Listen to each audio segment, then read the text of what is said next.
Halo Sobat Kompeten, kembali lagi ke dalam YouTube channel P4 Jakarta Timur. Sekarang kita akan bahas mengenai seri baru. Kita akan bahas mengenai framework CSS, yaitu Tailwind CSS. Halo Sobat Kompeten, selanjutnya kita akan bahas mengenai perbedaan antara Bootstrap dan Tailwind CSS. Kalau untuk Bootstrap, dia masuk ke dalam kategori UI framework. Untuk Tailwind CSS, sesuai dengan penjelasan di awal, dia masuk ke dalam utility first framework. Mungkin Sobat Kompeten sudah mulai paham dari beberapa penjelasan sebelumnya. Jadi, kenapa dikatakan UI framework? Untuk Bootstrap, dikatakan UI framework karena di dalam Bootstrap terdapat komponen-komponen yang siap digunakan.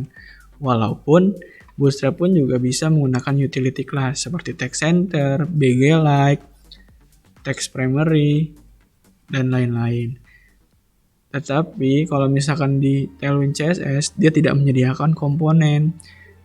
Secara default hanya berisi semuanya utility class. Tetapi untuk Bootstrap dia menyediakan komponen. Tadi pada saat kita panggil kelas button, jadi buttonnya siap digunakan. Terus pada saat kita panggil kelas navbar, tersedia navbar yang siap digunakan. Walaupun di Tailwind CSS pun bisa membuat button dan buat navbar, tapi dia harus membuat dan merancang dari awal untuk Tailwind CSS. Selanjutnya kita akan coba jelaskan mengenai jenis-jenis UI framework dan utility first framework. Banyak juga macam-macam dari UI framework dan utility first framework. Di UI framework ada Bootstrap, Bulma, Material UI, Foundation, Semantic UI, dan lain-lain. Di utility first framework, selain ada Tailwind, ada juga Set CSS, ada Tachyon, ada Bash CSS, ada Expressive CSS, dan lain-lain. Untuk utility first framework, dia tidak ada berisi komponen. Jadi seluruhnya berisi utility-nya saja. Walaupun di Tailwind CSS, terkhususnya terdapat komponen-komponen yang disediakan. Tetapi dia berbayar. Untuk websitenya, komponen-komponen Tailwind, yaitu tailwindui.com. Selanjutnya kita coba bandingkan lebih detail lagi mengenai Bootstrap dan Tailwind CSS. Tapi lebih baik kita coba untuk bandingkan menambahkan, yaitu adalah Vanilla CSS. Jadi ada tiga perbandingan di sini. Vanilla CSS ini adalah CSS murni, dan juga kita bandingkan dengan Bootstrap, yaitu UI framework, dan juga kita bandingkan dengan Tailwind CSS. Kita coba bandingkan lebih detail lagi. Oke, karena bagaimana kalau misalkan untuk Vanilla CSS. Nah, untuk Vanilla CSS, kelebihannya kita memiliki kendali penuh. Kita yang membuat kelasnya, kita yang membuat style CSS-nya. Jadi kita bisa menggunakan kendali penuh untuk Vanilla CSS karena dia merupakan CSS murni. Nah, untuk ada CSS-nya, untuk Vanilla CSS itu lebih optimal.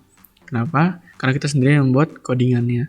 Tetapi harus digarisbawahi, syarat dan ketentuan berlaku, tergantung dari yang ngodingnya. Kalau misalkan yang ngodingnya tahu caranya bagaimana membuat lebih optimal, Vanilla CSS ini lebih optimal dari beberapa pembandingan seperti Bootstrap dan Tailwind CSS. Contohnya kalau misalkan ada kode CSS yang tidak terpakai tinggal dihapus, dan kalau misalkan ada perubahan komponen di HTML tinggal kita rubah di CSS. Karena kenapa? Karena kita kembali ke poin 1, kita bisa menggunakan kendali penuh untuk Vanilla CSS. Jadi cenderung lebih optimal. Kurangannya kita membuat dari awal, membuat dari nol.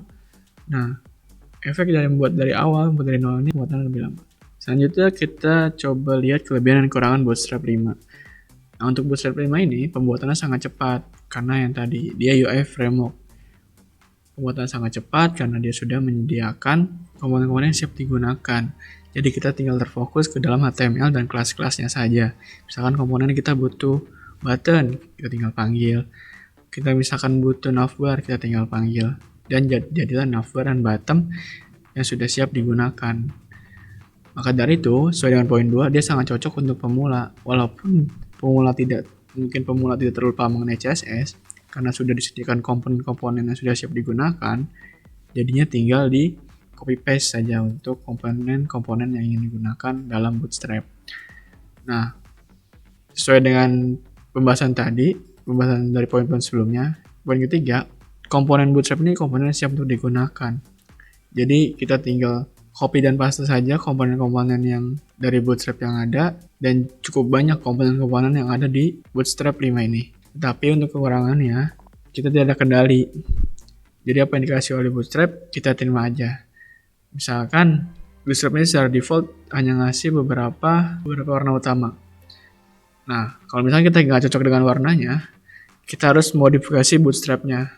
Nah, itu berarti kita membuat file CSS di luar file HTML kita. Atau kita membuat suatu style di dalam HTML tersebut yang dinamakan dengan inline CSS. Nah, begitupun kita harus paham dengan CSS-nya juga. Nah, itu makanya dikatakan tidak ada kendali karena semua sudah diatur oleh Bootstrap.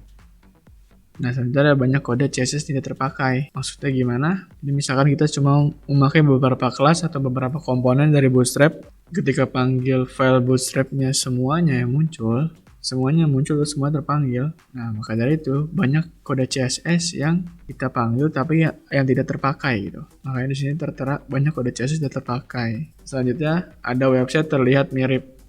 Jadi website yang menggunakan Bootstrap ini kelihatan kalau dia menggunakan Bootstrap. Kalau misalkan kita tidak modifikasi karena satu sama lain website itu terlihat mirip. Nah, kalau misalkan pakai Tailwind, yang pertama pembuatannya lebih cepat. Nah, tapi harus digarisbawahi tergantung dari yang ngodingnya. Meskipun kita menulisin semua utility class-nya satu persatu dalam file HTML-nya, kita tidak perlu masukkan style CSS. Jadi cenderung lebih cepat. Nah, dan juga diklaim mengikuti best practice. Karena utility-utility yang disediakan sudah mengikuti aturan yang digunakan oleh orang-orang. Kita menggunakan ukuran, nah ukuran itu sudah mengikuti ukuran yang relatif. Nah, kalau misalnya kita pakai responsive, grid sistemnya sudah disiapkan di belakang layar. Nah, kalau misalnya kita menggunakan vanilla CSS, itu semua harus dibuat semuanya dari awal. Yang ketiga ada kode CSS optimal. Jadi untuk kelas-kelasnya, jadi utility class-nya hanya yang kita gunakan saja. Jadi tadi compile dengan utility class yang tidak kita gunakan. Maka dari itu cenderung lebih optimal. Nah, kalau misalkan dari beberapa penjelasan sebelumnya, kekurangannya adalah kode HTML menjadi jelek. Karena banyak sekali kelas-kelas yang tadi kita masukkan di dalam HTML. Jadi misalnya satu komponen terdapat banyak sekali kelas yang harus dimasukkan. Padahal kalau misalnya kita ingin button sebenarnya simple. Button tipe submit, terus misalnya tulisannya adalah kirim. Sebenarnya kan simple, tapi karena banyaknya kelas, jadi kelas-kelasnya dari situ menjadi menumpuk. Selanjutnya yang terakhir kita harus paham CSS. Jadi beda dengan Bootstrap, karena Bootstrap sudah disediakan komponen-komponennya, pemula yang tidak terlalu paham mengenai CSS pun bisa menggunakan Bootstrap. Jadi tetap walaupun kita menggunakan Tailwind CSS, kita harus paham mengenai CSS-nya. Jadi maka dari itu, Tailwind CSS ini termasuk tidak ramah dengan pemula. Semoga sobat kompeten paham dengan perbedaan-perbedaannya dari vanilla CSS, Bootstrap, Tailwind CSS. Semua ada kekurangan dan kelebihannya, tetapi tergantung nantinya bagaimana menggunakannya sesuai dengan peruntukannya. Jadi mudah-mudahan sobat kompeten sudah terbayang kira-kira kalian pakainya cocoknya yang mana. Jadi tahu kapan harus menggunakannya apa. Jadi cukup sekian pada pembahasan materi kali ini. Untuk sobat kompeten, semoga dapat dengan jelas memahami pada materi kali ini. Dan jangan lupa mempelajari dan berlatih lebih lanjut pada materi tersebut. Tonton terus playlist Ngopi Ngoding Happy, di like dan subscribe.